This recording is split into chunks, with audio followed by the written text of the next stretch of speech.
বাংলাদেশের মসজিদ থাকবে, মাদ্রাসা থাকবে, দাড়ি থাকবে, টুপি থাকবে, দাড়ি পরে আক্রমণ করতে পারবে না, টুপিকে ফিরিয়ে চলে নিতে পারবে না, ইসলামের বাইরে আইন পাশ করতে পারবে না।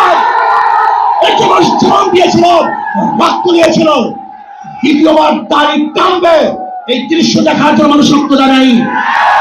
মৌলবাদীর বিরুদ্ধে আলোক আঙ্গুল তুলবে, মোল্লা বলে গালি দিবে, আজকে টুপি দাড়িওয়ালাদের ক্ষমতায় যেতে দেবে না, এই স্লোগান শোনার জন্য মানুষ রক্ত দেয় নাই।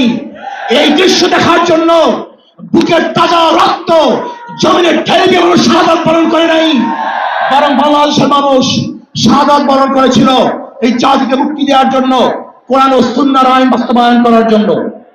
বাংলাদেশের মানুষ ওই ভারতের গোলামি করার জন্য রক্ত দেয়নি। বাংলাদেশের মানুষ ভারত আমাদের দেশে কর্তৃত্ব নেতৃত্ব করবে, আমেরিকা আমাদের দেশে কর্তৃত্ব নেতৃত্ব করবে, এর জন্য বাংলাদেশের মানুষ জীবন দেয় না, রক্ত দেয় নাই।